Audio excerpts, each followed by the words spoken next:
Daniel, it's great to at least see you this early in the morning. Yes, this early in the morning, and I woke up at 6 o'clock to watch that shit.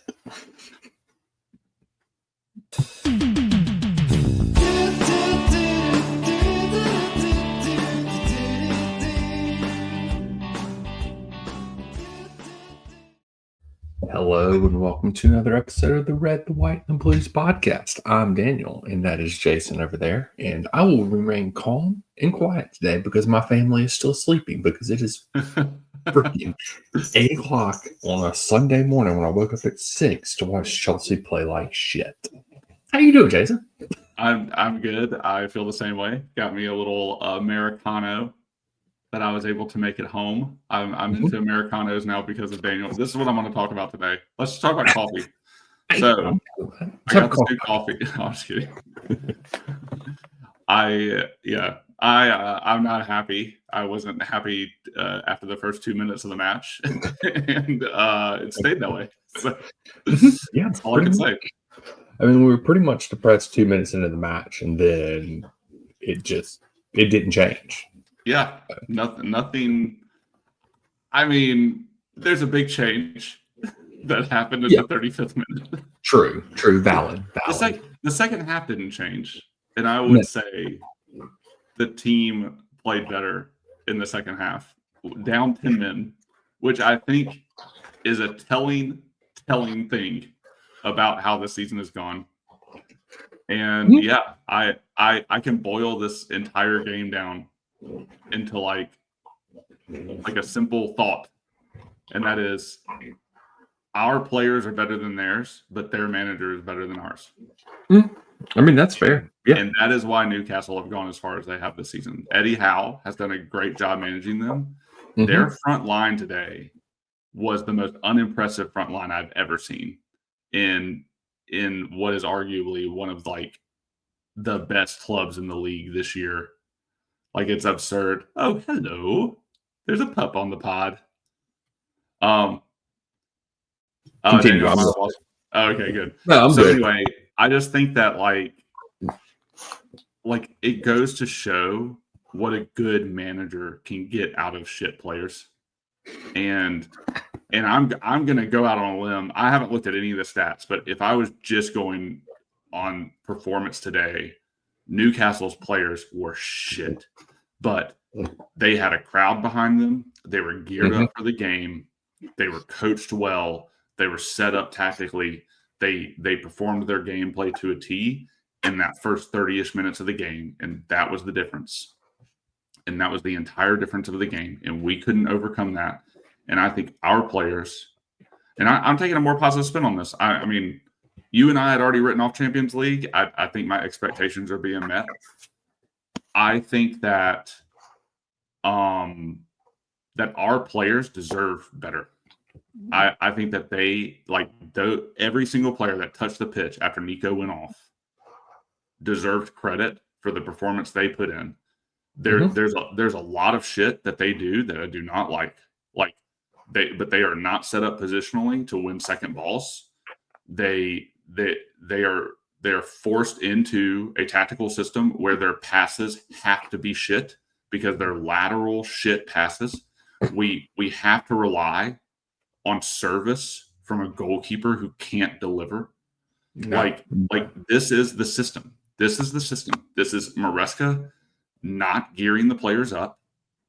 The players having to play in a shit system and then trying to overcome it. And like that, I think something clicked in me at the end of this. I think I have been overly harsh on the players this season. I think they've had to deal with a lot of shit. And granted, we can take it a level up, right? Maresca has to deal with shit. And then Maresca isn't capable of gearing up these players for a game like this. And these players going 10 men down deserve a lot of credit for how they played. And that's my takeaway, that we were out-coached. Maresca was outclassed, and our players had to play through that bullshit. And I think they were admirable for at least the second half of the match. And yes, Nico deserves all the criticism he's getting right now. Yeah, we were outcoached from the minute that match started. That was the thing. It's like I I don't know if Nico going off would have made any difference in the match, honestly. But the eye test doesn't fail there. Yeah, it is what it is at this point. So my dog needs to quit being stupid. No, your dog deserves to feel how she feels about this game, Daniel. Golly. She is named after this team, and that's not my dog that's named after the team. That's the other one. That's that's my wife's dog. Yes. So, I'm sorry. Yeah. So, but I confused Chelsea with but she deserves how she feels. Yeah. She's being a dumbass right now. But anyway, distracted me with her freaking licking. Oh my gosh. Losing my train of thought. Yes, Maresca was outcoached, outmatched today from the minute this match started. And like the fact that when the team sheet came out, people on Twitter were like, when Newcastle's team sheet came out, they called exactly what Howe was going to do. And the fact that Maresca couldn't adapt to that or think that was just insane. And then they just overwhelmed us in the first 2 minutes of the match and scored a goal. And I mean, it's debatable. I felt like Lavia got fouled right there, but the ref was shit today all around. He wasn't doing anything. Gordon flopped. Should have on multiple occasions today, including the build up to that play. Because if Gordon and Harvey Barnes are some of the worst players to play this game right now. They are pathetic. I hate Isaac just couldn't finish shit today outside. Did he score the first goal? I can't remember. No, I don't remember who scored it. It wasn't Isaac. It was Did I even watch this game? I think I checked out. As soon as it happened, as soon as that cross came in, I blanked out. Yeah, I mean, the players did. I mean, you got to give it up to them. I mean, you do have to give Maresca some credit because the second half adjustments did work. It's just like you're making adjustments when we're down to 10 men. Exactly. And you wait till halftime. That's the problem. Exactly. It's like the fact that we were spamming long balls to Nico is just baffling. And they essentially sometimes. Yeah, from Bob. And they were like, Nico's not going to go up and win the ball. He's just not. That's not who he is as a player. You got to get him the ball at his feet, let him hold it up, or you got to hit him on a run and behind. It's just not going to work the way they were playing. And credit to Newcastle, they took our midfield off the match. Like when they pressed, they essentially just man marked us, and we had no passes, and the players just stood there like freaking, I don't know, freaking Stonehenge. They just stood there. They did nothing. They didn't move, but that's a problem we have all year. We have no movement when we're in it. That's why we can't break down a low block. There's no movement. There's nothing going on. So it's just, it is what it is. And like, I don't know. The thing is like, honestly, if you look at this match, it means nothing that we lost. If we win our last two, we still should get Champions League. So it is what it is at this point. You win the last two, you still get Champions League. So we'll finish top 5. So who knows? Yeah. Let's see if Maresca can gear him up for it. Like that's we are asking players to outplay bad tactics, and we're asking players to then readjust tactics mid-game after they've tried to outplay bad tactics. Like that's essentially what we're doing. We're asking a team of arguably talented people to overcome managerial shortcomings, and then we're blaming them. I understand. Like I said it earlier. There's one little innocuous moment in the game where Cucurella gets like a long pass laterally, of course, to him. Of course. He gets away from his defender and heads the ball, right? But it's like a little bit over him. So he's got to head the ball. And he just does everything he can to keep it in play. Madueke's there, defender's there. I'll give you a good guess of who went and got the ball. And it's not just Mads. It's not just Mads. Every single player does that. We are not winning second balls, which do not give us chances in the midfield to then break. Like, you can break from anywhere on the pitch. A goal can come out of nothing if you win a second ball, if you have a good touch, if you have a well-weighted pass that's taken well, like with a good touch. Like there are just fundamental things. And maybe I'm talking out of my ass, but like when I'm watching a player, like when I'm watching Nico receive the ball in a good position in the box, and it dinks off of his foot and goes straight to the goalkeeper without him shooting, because God forbid he shoots the ball, then I don't know what else to like. Fundamentally, like, our players do need to do better at protecting the ball, gathering second balls, getting into position, and doing that. I'll just PowerPoint this and say my conclusion is Maresca's system doesn't suit us well for anything that we're trying to do, and the players have to overcome it. And that is where I'm going to place the blame. Give me all the stats for the players that you want. I don't give a shit.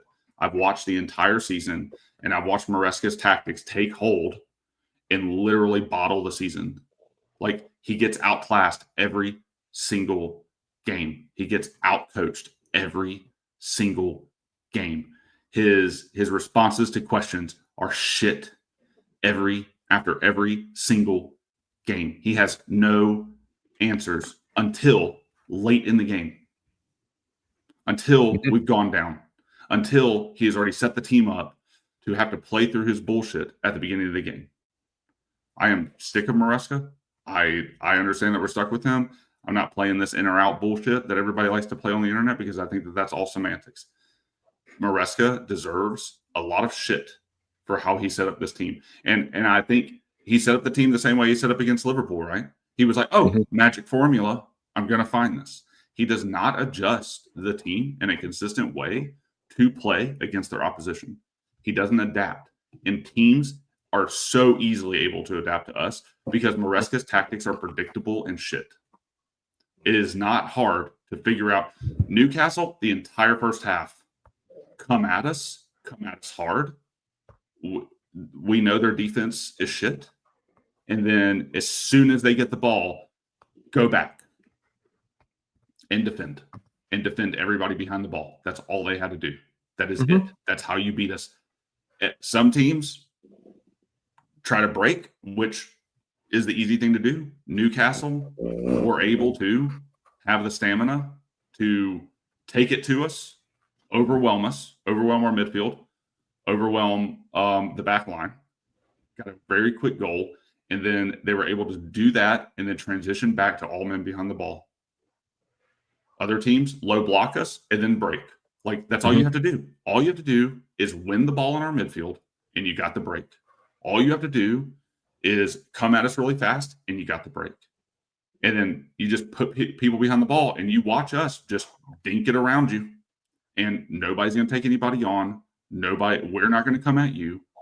That is Maresca ball. Those are the tactics. And I don't think the players deserve all of the blame for that. No, but that's the thing, is like the thing about not being able to adjust. And you look at today, Newcastle, and what they did. They came out in different formations, started playing differently. We came out playing the same way we played the last 3 matches. So clearly Newcastle knew what we were going to do, and Maresca didn't feel the need to change. Eddie Howe said, I got to go out and win this match because I need to finish top 5 for Champions League, and Chelsea's ahead of us in the table right now, so I need to go out and get a result from this. So that's exactly what he did. You look at Emery yesterday in Villa. What did they do? They came out with different tactics, and they played pretty much all year and literally set back in a low block, and they beat Bournemouth 1-0. Like, they needed to win yesterday and get 3 points to try and go get Champions League. And that's what they did. 2 managers changing their tactics based on the matchup, based on who they're playing, based on the results that they need. But Maresca is going to do the same thing. And that is his biggest knock, is he's rigid. He's not going to change, and I want a manager that plays good tactically, but can also adjust when they need to adjust. And he's made some good in-game adjustments. Like last weekend at Liverpool, he made some good in-match adjustments. Today he did, but we were already behind the 8 ball when you make your adjustments at halftime and not during the midst of the game, like he did against Liverpool. And then he made the adjustments at Liverpool in the middle of the match. He didn't wait till halftime to make the adjustments. Newcastle, they literally did the same thing the entire first half, and there was no adjustments. And Nico didn't get the red card until the 35th minute. So he was kind of forced to make adjustments. Yeah, he was. Match. That's true. He doesn't get a lot of credit for that, in my opinion. That's true. He was forced to make adjustments in this match because what else is he going to do? He can't come out with the same system in the second half because we only have 10 men and you need to win or at least draw. But, it is what it is in the day. Maresca's Maresca. I've never been a fan of Maresca. Would have preferred several other people over Maresca. But we're just a poorly run club. They think Nico is the answer up top when he's clearly not. I'm off the Nico train, by the way, officially after today. And that's the thing. Like, people will blame him. There is no Nico train after today. Yeah. For the rest of the season, there's no Nico train. But that's a Nico's done us a favor today. He forced Maresca. Nico's going to get a lot of shit, rightfully so. He forced Maresca to have to adjust to the game, which he refused to do at the outset, and it effed us up. And he forced Maresca to adjust. He exposed just how shit Maresca's tactics are in the beginning. And he took himself out for the betterment of the team. Nico sacrificed himself to force Maresca's hand. I'm also off the Nico.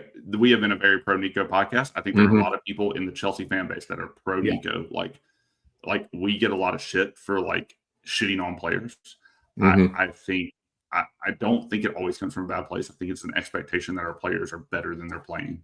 And Nico was no exception to that. Nico deserves every bit of criticism for that boneheaded foul that he did today. That was rightfully a red card. Shut up, Tim Howard. I don't give a shit what you say about that. But like, he just isn't it. And striker is definitely one of the positions we need to be looking at.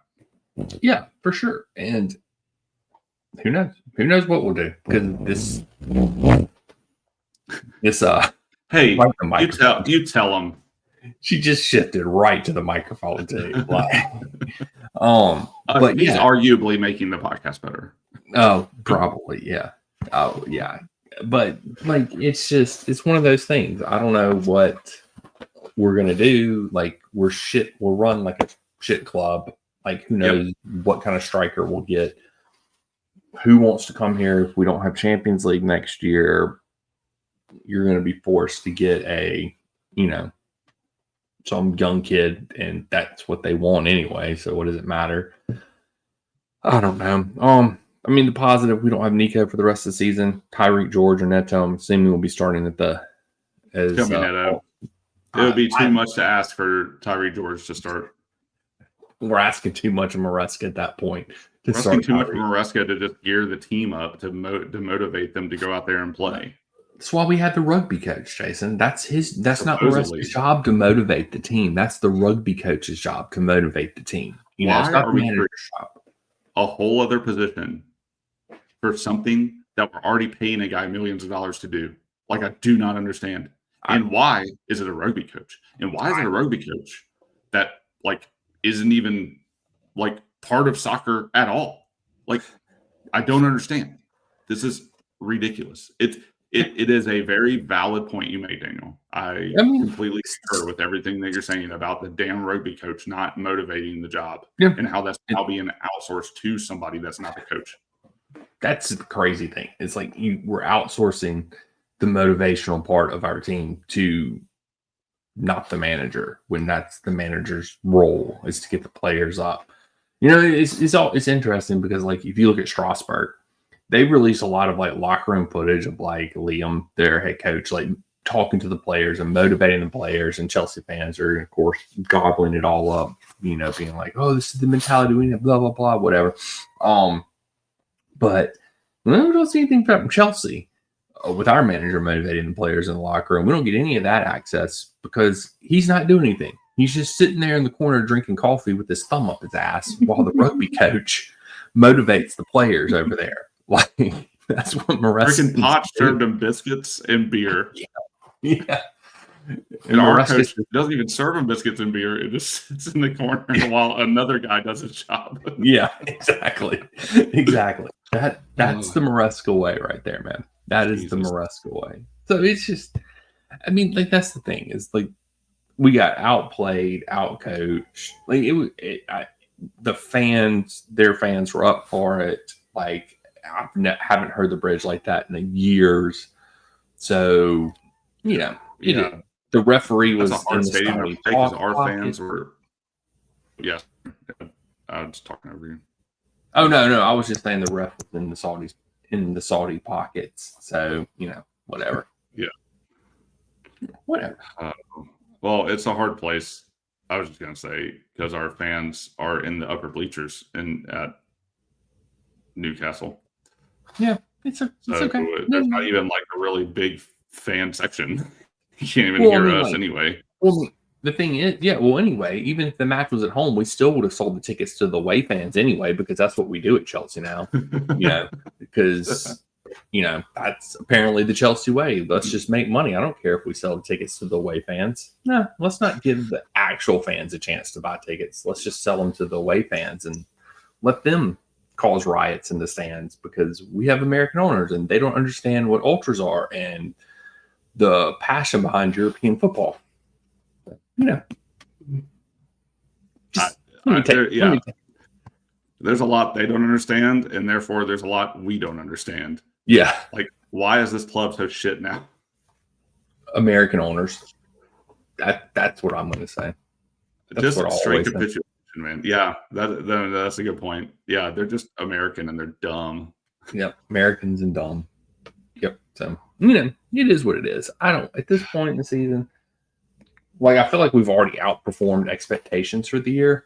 And at the very first episode, when we were previewing the season, I said, I don't care about this season. I'm looking forward to next season and our Savior Estefao coming in. Yeah. And that's what I'm ready for. And so maybe I should just take a step back and get off the hope train and just watch the rest of the season. And if we win, we win and we go top 5. And that's what I hope happens. Mm-hmm. But if we don't, I didn't expect it anyway. The longer this season goes on, the more I dread next season. So that's where I'm at.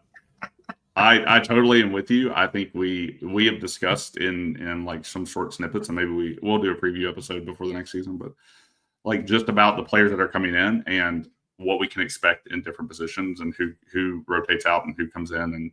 And we've got some like very exciting things happening next season, I think, especially with Estevao and Santos. If they're not sold and they're allowed to play, like who knows what's going to happen? Yeah. But that's the thing. Like this next season, I feel like these like leading up into these 3 seasons with Blueco in the Blueco era, it's just been. I hope it works out. Like there's nothing that's going to say it does, and so far, it's just kind of been that way. It's just like, hey, this hasn't really worked out. And yes, I agree with you. We've overperformed this season, but there is a Maresca factor that is holding us back, in my personal opinion. It doesn't mean I'm Maresca out. It just means, is he going to be able to get his shit together in a second season in the Premier League after his very first season in the Premier League, coming into the second year of his 5-year contract, again, never having coached in the Premier League. I guess you got to start somewhere. I just don't know why we are a stepping stone team at the moment for this kind of shit.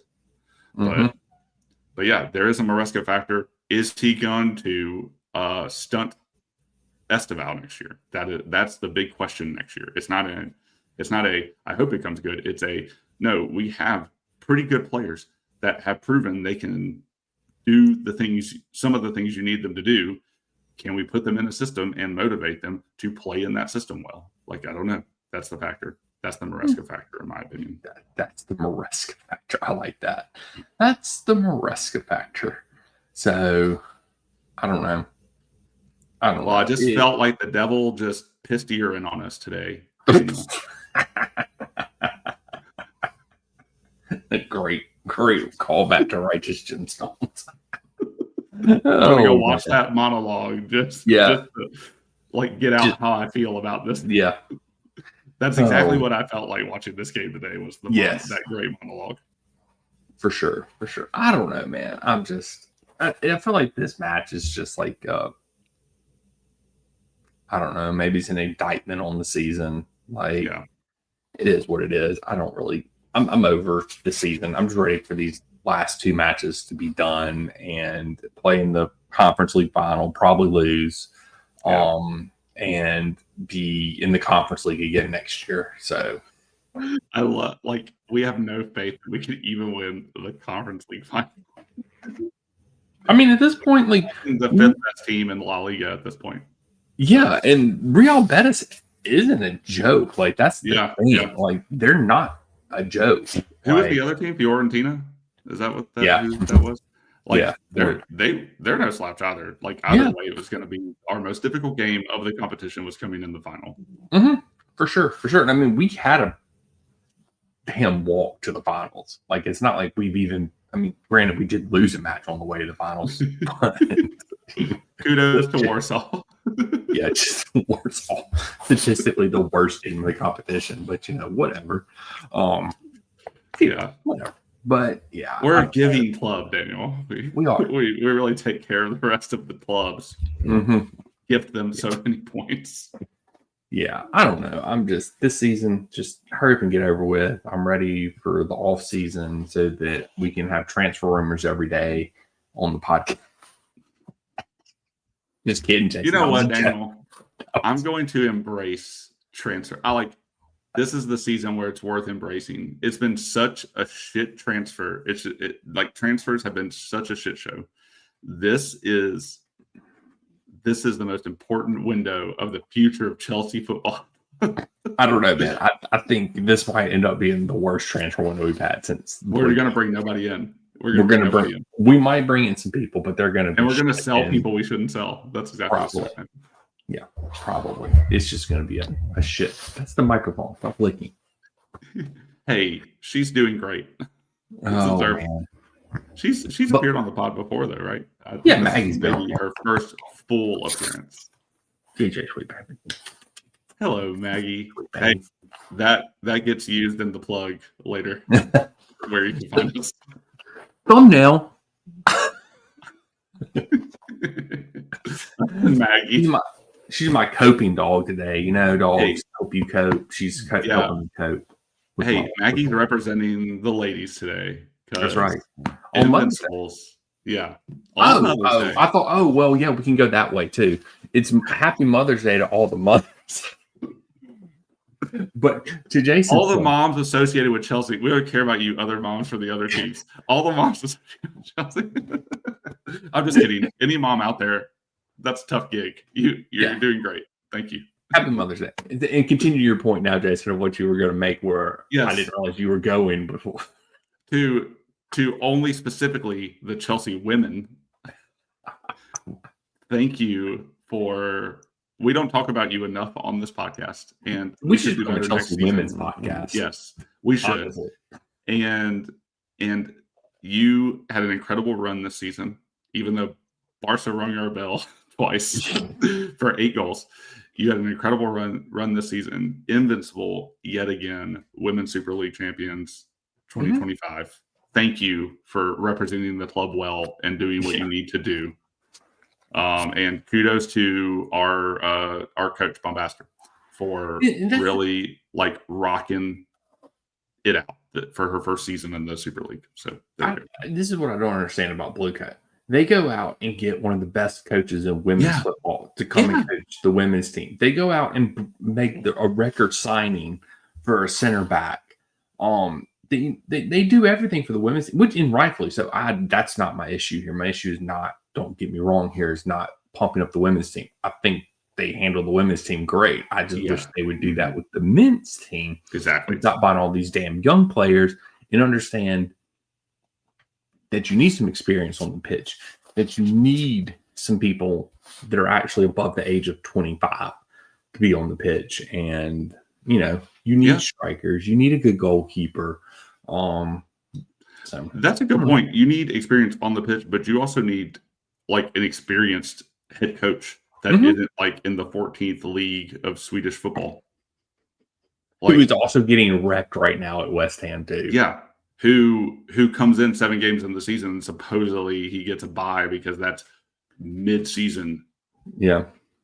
No, I think you're just seeing how shit of a coach Graham Potter is. I'm still going back to Potter. We're talking about Maresca. Maresca's same thing. No experience in the Prem. Hasn't done shit in almost. Let's give him the reins. Let's give him the reins. let's give him the reins. Let's give him the bag. Yeah, let's give him the bag for a 5-year contract, and then give him all these players that are inexperienced to go along with his inexperience in the Premier League, and then ask him to go out and win. So, what else? For success. Yeah. Should this should this be a commentary on the quality of the league this year that we are this high, and we've done everything we can in the second half of the season to bottle this, even though I will admit the last 9 games before this one today, we had gone on like a 9-game, unbeaten streak. Yeah. Unbeaten streak. Yeah. I don't think I think, which we've talked about this on the podcast before. I think the league, the talent gap in the league is closing. It's not just a top 6 league anymore. True. It is, because you look at it this year, you look at where United and Tottenham are.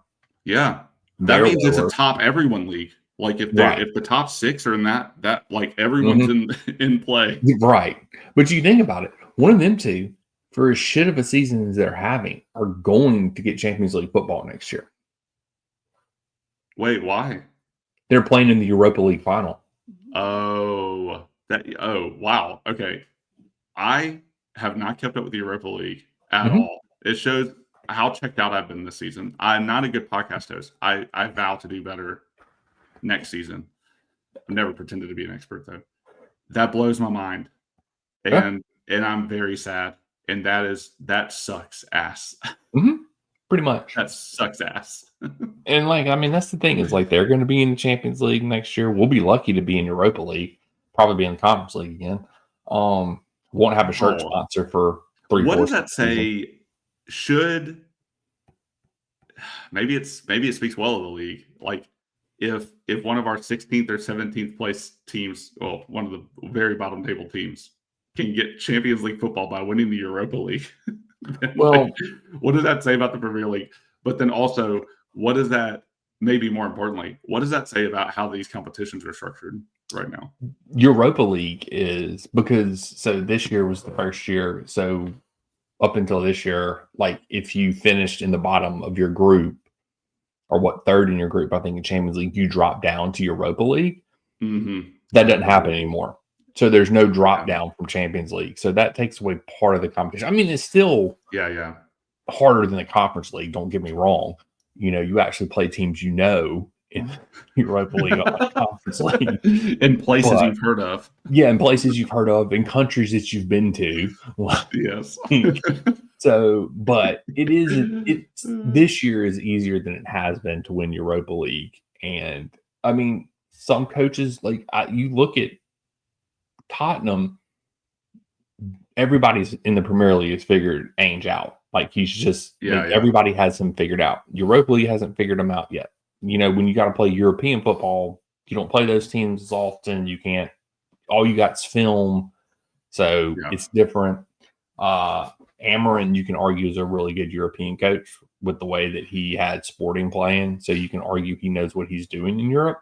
Sucks in the Premier League, but I think Amarin is one of those people that it's going to take him a little while to get his tactics in place. So I expect United. But it's the crazy thing, especially if United get Champions League football. Good Lord, they're going to have money, which means they can strengthen their squad. So it's funny how that works. Yeah, it's funny how that works, isn't it, Jason? Yeah. Oh, they've also had a shirt sponsor all year. Yeah. Just saying. Just saying. Yeah, so I don't know. We're a joke. Our club is a joke. It really is. But that's my thing, is we haven't had a front of the shirt sponsor for 3/4 of the season, and people are like, oh, that's a good thing because we're going to get Champions League. But what happens if we don't get Champions League? Then you missed out on Champions League revenue and shirt sponsor revenue.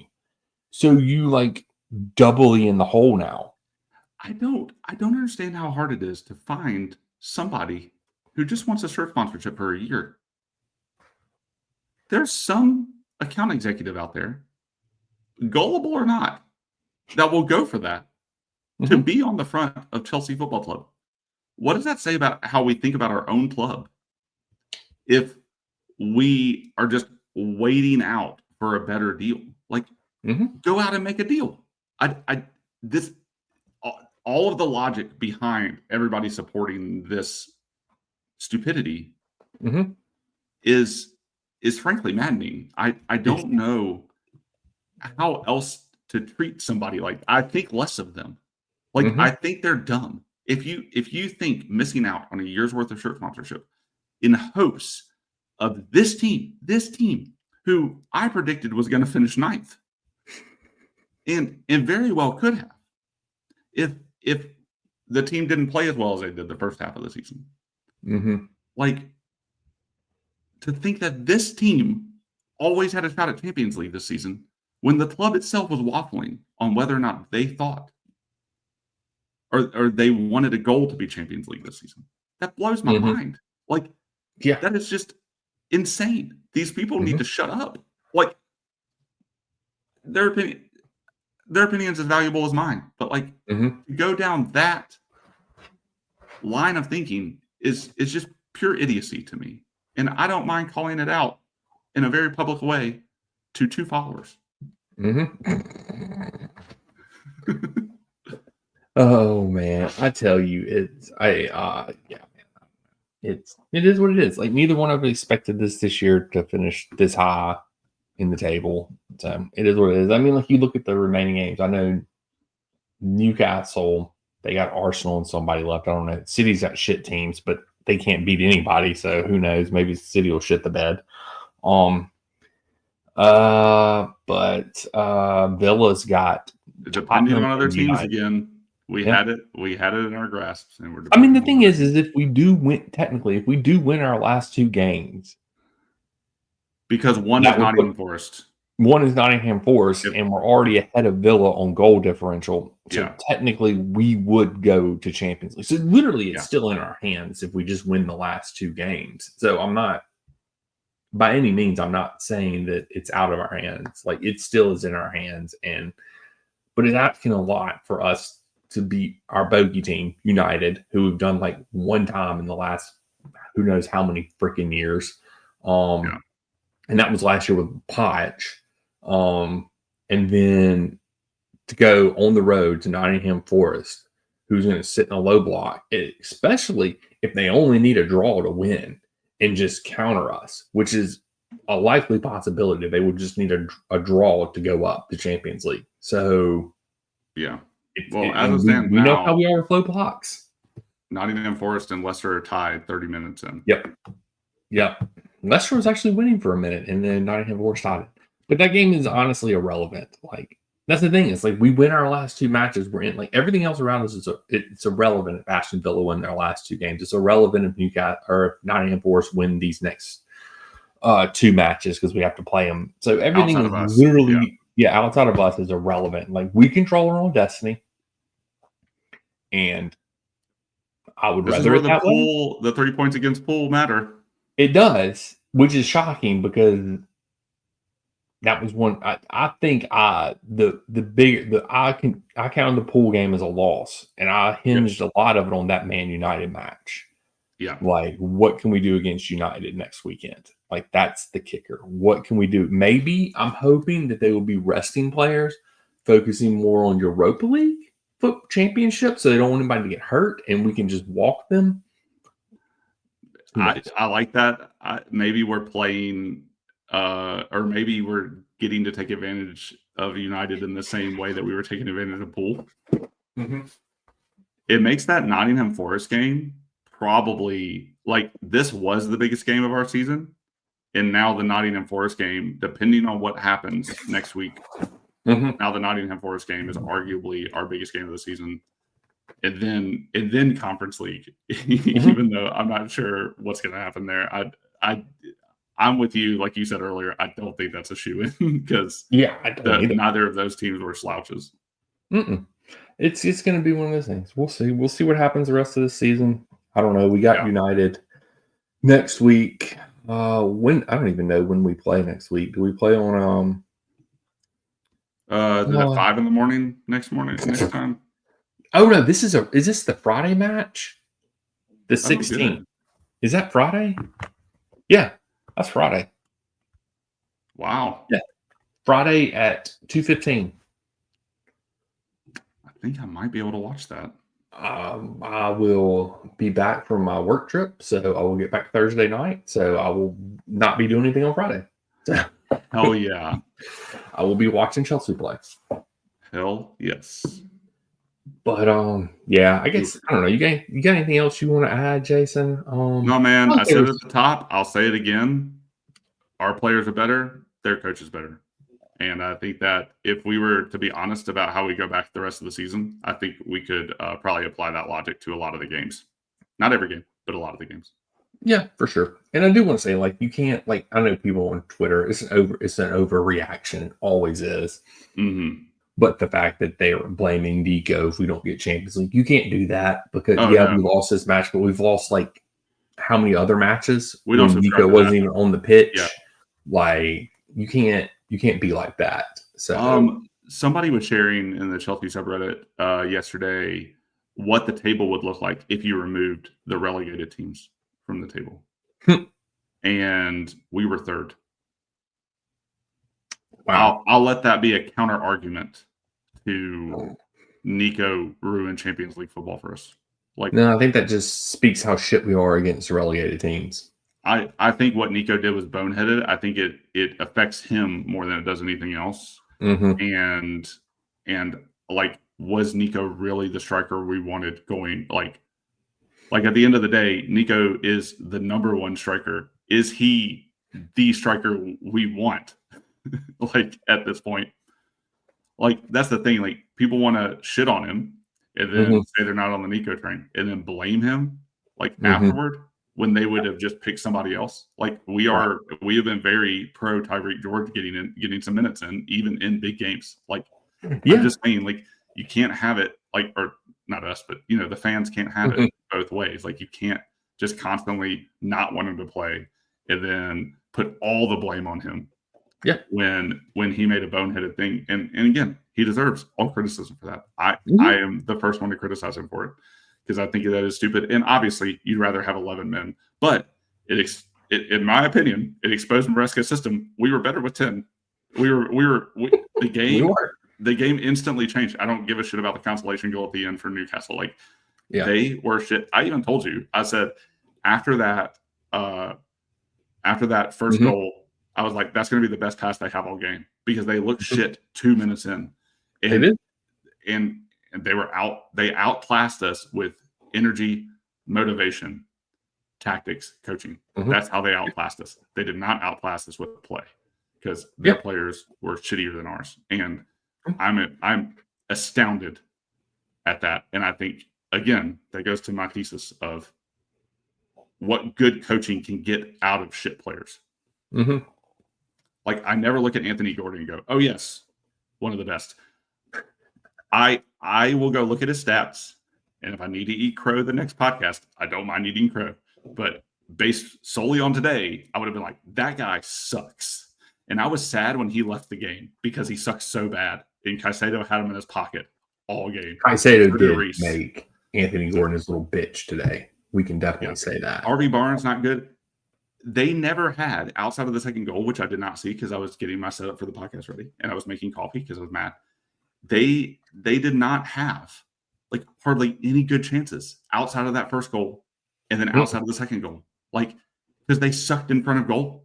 Like, Bob was really not that bothered. They got past our back line and they could not put it on goal. Like, they suck. Newcastle sucked ass playing. They were able to implement tactics. The tactics were solid. We were outclassed by management. That's my take. I mean, it really does come down to the fact that we were just out tactically done today. Like our tactics were shit. So Anthony Gordon has 6 goals and 5 assists on the year, Jason, which is better than both our wingers. So, I mean, crow sort of. I eat half the crow. oh man. In the Premier League, where does he rank? I guess is what. I don't. I just looked at his overall stats for the year. It goes to show that just like our wingers can have a really good day, and then we get really excited about it, and we're like, "Oh, they're back." We think they're back every time. That's what's happening to Gordon every time. Yeah, it was just a managerial disaster class today by Maresca. I think I don't know if everybody agrees with that, but I think that's the consensus of this podcast, at least. We're chasing the game. He set us up to chase a game, and then he's like, "Oh, well, I changed stuff." Oh, great. Yeah, just set us up well in the first place. It's like you said, he had to change stuff. He didn't have a choice. Yeah. So, but good job, Nico. I give Nico full credit for that red card. Mm-hmm. I've taken a whole different stance on the red card. It exposed Maresca for what Maresca is, and for that, I'm eternally grateful. Yeah, for sure. For sure. I guess you want to predict United on Friday, since okay. I will say, I'll preface, I'm only predicting wins here on out because we got to put the positive vibes out there. I'm with you. I'm only predicting wins because I want positive vibes out in the universe. You and I were more measured. We should do a prediction roundup like afterward, especially if we're going to be in European competition somehow, some way next season. Well, we might not be. We might not be, but we'll see. We might not be. We should do a prediction roundup. I would just like to remind you of our predictions going in Djurgården for Thursday. You predicted a 2-1 loss. Yes, I did. Which is like arguably a very fair prediction. I predicted a 5-0 win. I am a jackass, is all I have to say. For this match, you predicted a 1-1 draw. You were on that draw for like almost the entirety of the game. Your prediction was on. My prediction never came close. A 2-2 draw. Well, it definitely did at the end. We could have scored, and they scored 2, so we could have scored 2 and it'd been on. So. Basically, when I predict that we're scoring 2, I'm predicting 2 miracles to happen in 90 minutes. That's what I'm predicting. Every goal that Chelsea scores is a miracle at this point. Yeah, well, that's why I texted you during the middle of the match, or toward, second half. So I don't remember when it was, but I told you, I was like, I feel like the only way we can score is if we get a penalty. Like, I was back to that Poch mentality. Like, when Poch was the manager, like, well, the only way I feel like we're going to score today, Jason, is if we get a penalty. Have you ever seen, I know that you've seen this, but for our listeners out there, have you ever seen Angels in the Outfield? Oh, yeah. Yes, exactly. That's what you and me need to travel to London for the Nottingham Forest game.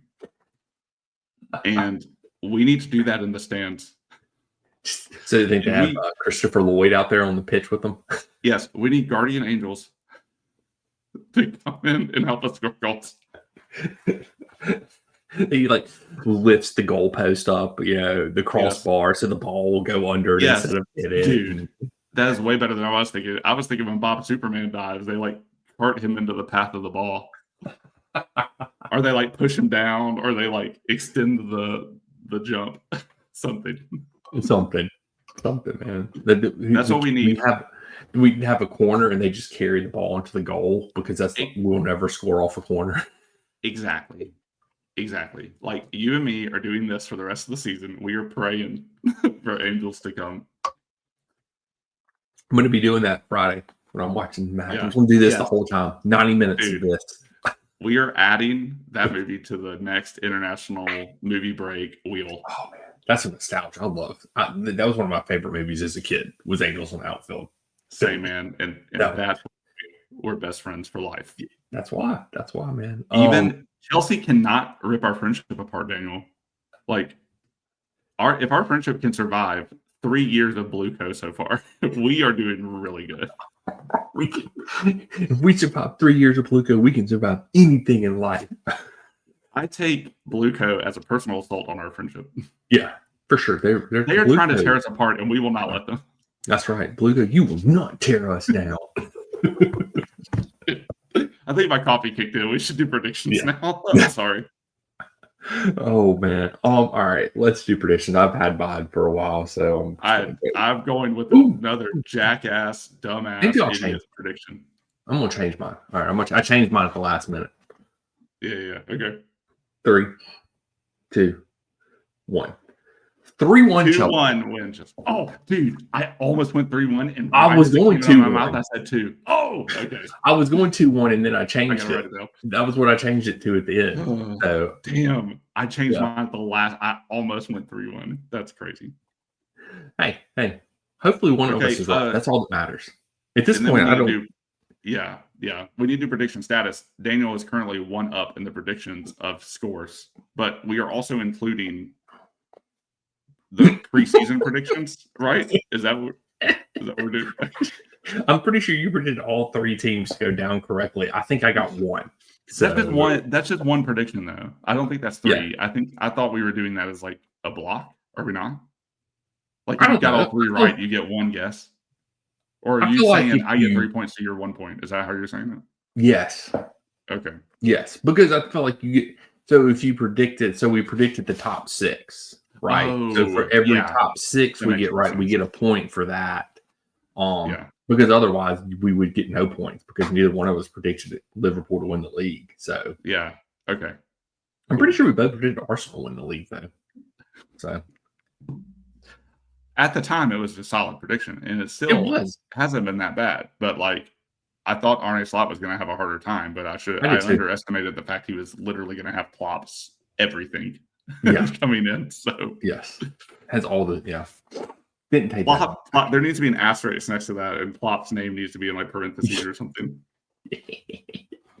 I'm for that. I like that idea. So I guess we will do a podcast next Monday. I guess after the Friday match. Yeah, I think so. Like we can talk about when we want to do it. We'll figure it out. Yeah, it is what it is. We can do whenever we want to. It's gonna be weird not in this tomorrow, but. It's weird being right after the game, so I don't know. It is. It's just weird all around, but I appreciate Jason for doing this as I have to travel for work tomorrow, so I appreciate that, sir. Yeah, of course. I'm about to plug you so hard for this podcast. You don't get to thank me for shit. I'm a terrible co-host. What? I'm not going to say the words, I'm about to plug you again. That's bad. You know what I mean?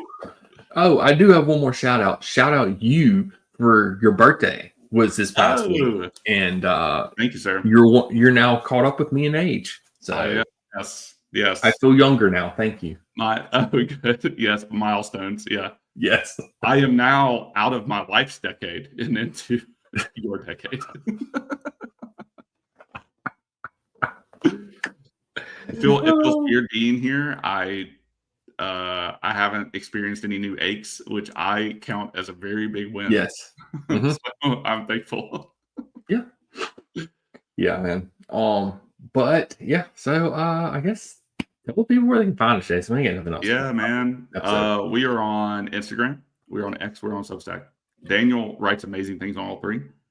I have things to talk to you about though at some point when we're talking about season 4. So you and I should get together for some brew and burgers. I don't know, whatever we want. I was trying to think of a beer. Yeah, brews and bratwurst. We should get together for a nice full English fry up one day and talk about season 4. But until then, Daniel's keeping us afloat. This is where I'm plugging him really hard. He does so much around here, and y'all need to support not just the podcast, but Daniel's efforts, because he literally does all the things around here so far. But season 4 is when I pull my weight. So give Daniel some love.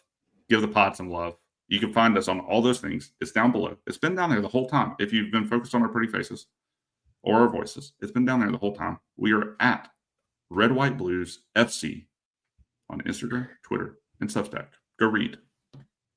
That is where we are located. And we're also located on Apple and Spotify or wherever you listen to your podcasts these days. And we're also on YouTube where we make content that nobody watches. But if you would like to watch us, feel free to watch us over there. Season We 4, are. man, it's about to change. Let's hope so. Oh man, if it wasn't for you, Jason, I wouldn't even do this podcast. Ditto, sir. This I is completely concur because Chelsea is not worth it, but you are. no, that's So- right. I do this podcast to just hang out with you, so Exactly. not because of Chelsea.